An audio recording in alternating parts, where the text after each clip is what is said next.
Imagine you grow up in a house full of voices, but no one speaks. Not about your mother's sadness, not about your father's anger, not about what happened at night.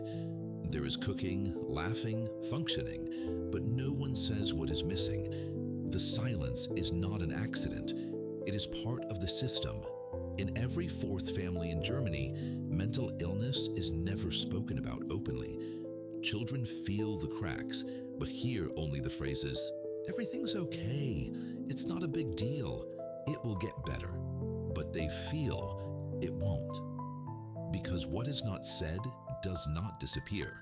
It withdraws into bodies, into glances, into dreams, and finally, into the next generation. Psychology calls this transgenerational transmission, an unspoken inheritance passed down not through words, but through pauses. Transgenerational transmission means that unprocessed trauma, fears, or silence from earlier generations, for example, war experiences or unresolved family conflicts, can unconsciously be passed on to children and grandchildren. You carry feelings that do not come from yourself, but feel like they are your own. The silence becomes language, a secret grammar in which glances are more important than sentences and gestures say more than conversations. The Dunedin study, one of the most important long-term investigations into child development, shows that children who grow up in a climate of silence carry measurably higher psychological burdens already in preschool age, less self-regulation, more fear, a fragile self. Because when no one names what hurts, it becomes part of you. I learned early that some things are not to be asked. You just notice it, and then you make yourself quieter. It is called conspiratorial silence, a kind of silent contract. Everyone knows it, but no one speaks it out, because it supposedly protects, because it supposedly brings peace. But silence is not peace. It is only soundless pressure, an invisible compromise. What must not be said becomes a burden, and eventually becomes guilt. Not everything that is missing is empty. Some things are full, only with the wrong things. And so it begins, with a sentence that was never spoken, with a glance that no one explained, with a feeling that you carried without knowing why. The origin of silence. It does not begin with a fight, not with a trauma, not with a scream. It often begins with a non-sentence, with a topic that never comes up, with a room where everything is said except what matters. It is the absence that speaks. In many families, silence is not the end of a conflict, but its foundation, and this silence becomes the instruction for your life. Not asking becomes the rule, not feeling becomes the upbringing, and not remembering becomes the survival strategy. The silence does not protect the children. It protects the adults from shame, from responsibility, from the mirror. In psychology, it is called conspiratorial silence, when all involved silently agree not to talk about certain events, feelings, or people, not explicitly, but tangibly, like a rule without language, a contract without a signature, a shadow that turns into a piece of furniture. The greatest pain is the isolation and helplessness that children feel. The ACE studies, one of the most comprehensive long-term studies on childhood trauma, show children who face adverse experiences such as violence, parental mental illness, addiction, abuse, or emotional neglect, and are not allowed to speak about it, carry in adulthood a massively increased risk for depression, anxiety disorders, addiction, chronic diseases, and relationship problems. The more is left unspoken, the more it destroys. Because what must not be said does not simply disappear, it remains alone. And sometimes silence is not only tolerated, but functionalized. When a child learns to comfort the mother, when it balances conflicts, when it adapts so the mood does not collapse, then it is no longer a child. Then it becomes a little adult. Then it is part of a system that wants to sustain itself at any price. This is called parentification. A child becomes an emotional support, a mediator, the inner firewall of an unstable system, not out of maturity, but out of necessity, not voluntarily, but because no one else will do it. The consequence for these children as adults: they tend toward self-sacrifice. They find it hard to make decisions and to perceive their own needs. Often, they live in the people-pleaser pattern. I watched how Dad looked when he came home. Then I knew how the evening would turn out. Sometimes I distracted Mom, so she would not cry again. There are two forms: instrumental parentification, when children take on duties, cooking, cleaning, organizing, and emotional, when children are supposed to stabilize their parents' emotional balance. The latter is often harder to detect and much harder to heal. Emotional parentification is a particularly insidious form because it is not tied to visible tasks. The child becomes the invisible therapist, without protection, without pause. Many adults who went through this recognize the origin of their over-responsibility or their fear of conflict only late in life, because the consequences are quiet: a chronic sense of responsibility, a bad conscience when they stand up for themselves, a life in function mode. According to the Dunedin study, children from cultures of silence and parentifying systems develop already in early years less self-regulation, greater vulnerability in social contact, and an increased risk for psychosomatic disorders. They carry measurably higher psychological burdens, often connected with chronic stress and an elevated risk of burnout in adulthood. They often seem high-performant, adaptable, unremarkable, but inside, empty, because no one taught them how closeness works, because attachment was always conditional, and because their pain was never allowed to be spoken. But when children are silent, it does not mean nothing is there. It only means they know no one is listening. This was Chapter 1, The Origin of Silence. We have seen how unspoken fears become silent assignments and how children begin to carry responsibility that never belonged to them. Now let's take a closer look. What happens when childlike compassion becomes a fixed place in the family system, when adaptation becomes a life pattern? Welcome to PaperLoud. We tell what others only hint at, and we speak out what has been silenced for too long. The legacy of roles.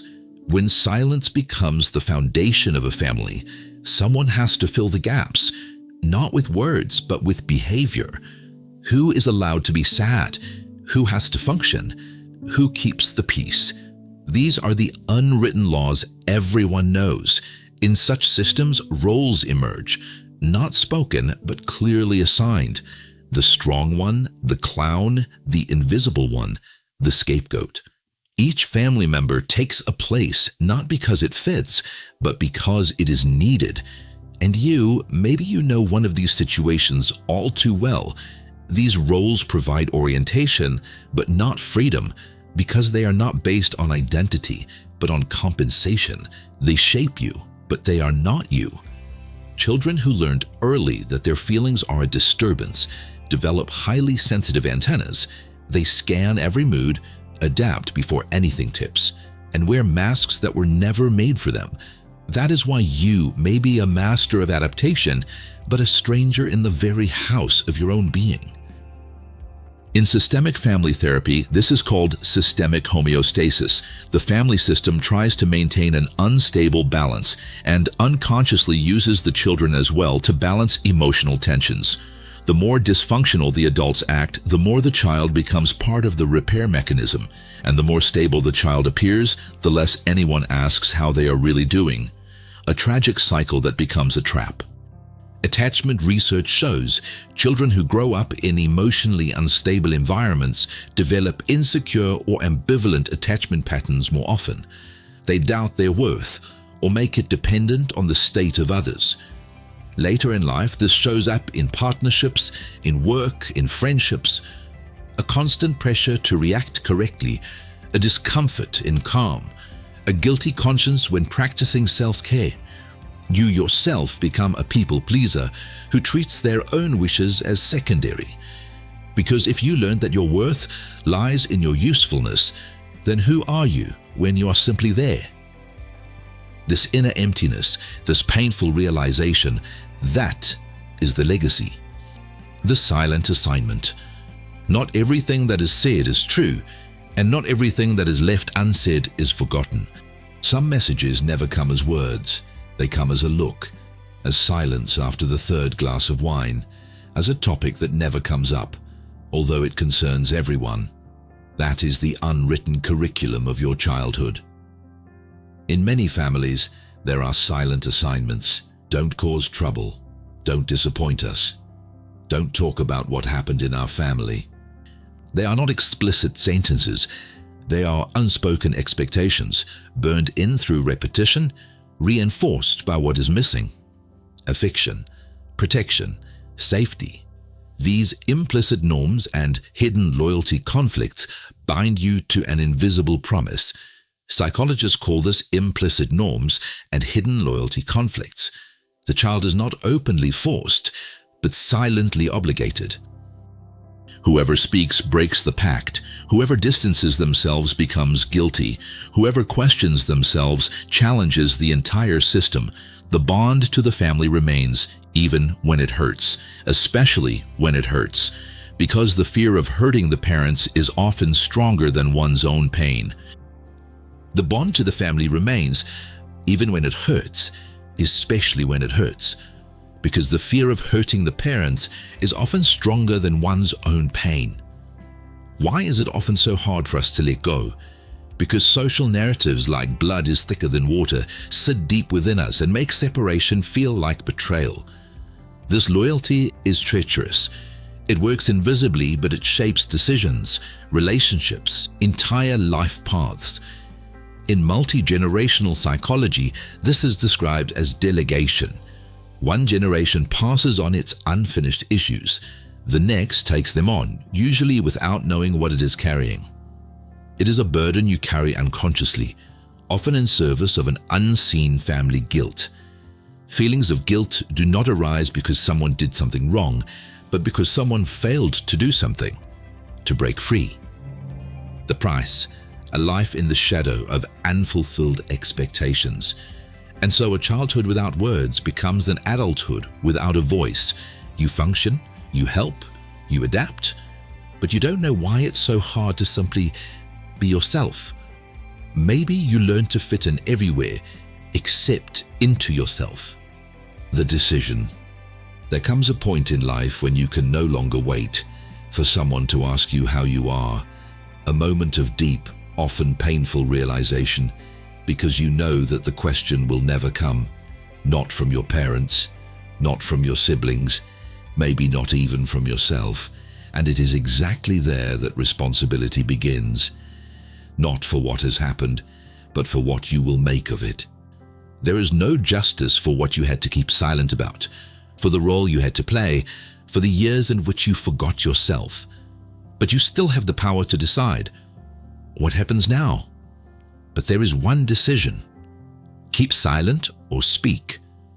Keep functioning or feel. Keep everything inside or finally say what was never said. This choice changes everything.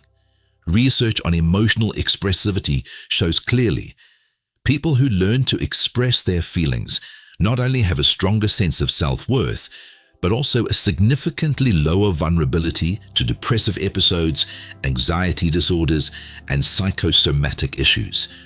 Why should you care about this? Because open expression not only frees you, it makes you healthier. There comes a point in life when you can no longer wait for someone to ask you how you are. Research on emotional expressivity shows people who try to express their feelings not only develop better self-esteem, but are also significantly less prone to depressive episodes. You don't have to scream, don't have to fight, don't have to keep functioning. You are allowed to simply stop. You are allowed to decide not to play along anymore. You step out of the hamster wheel of compensation, even if you can't blame anyone for it, even if you don't want to lose anyone for it, even if you have to do it very quietly because you once learned that loud feelings are dangerous. It's your story, your pain, your liberation. And one day you will look back and realize silence made you strong, but not honest. Only speaking makes you free. It is the act of authenticity that heals you. You may never hear what you should have heard. No, it wasn't your fault. No, I saw you. No, I should have protected you. But you are no longer the child you once were. You're an adult and you take responsibility for your own well-being. Today you don't need permission anymore to feel. No stage to be heard. No counterpart to speak to. You have the power to give yourself that permission. You're allowed to be quietly loud, clear without anger, true without proof.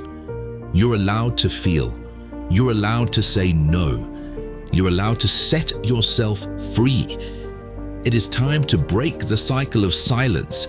The conversation you never had begins right now with you. But you are not alone on this path. In which situation did you stay silent even though you wanted to scream? What truth have you never told your family to protect them? Or how do you find words for the unspeakable? Write it in the comments. Share your story and become part of a community that strengthens each other. Or send this video to the one who always has to be strong, but may already be at the end of their strength. This was only part 1 of our journey. In part 2, coming Tuesday at 7 p.m, we will go deeper. How silence shapes your self-worth, why breaking free often feels like betrayal, and what concrete steps help you reclaim your own voice. Let's break the silence together and create a new culture of conversation. What if your harshest enemy is not out there, but inside your own head? In the second part, we uncover the hidden patterns of self-sabotage, the tricks of your inner critic, the traps of cognitive distortions, and how small everyday mini revolutions can rebuild your self-worth. Expect psychological clarity, poetic storytelling, and concrete tools you can apply right away, from saying a clear no to hearing your own voice again. PaperLoud, for everyone who feels, even when it hurts. Stay honest, stay awake, stay loud.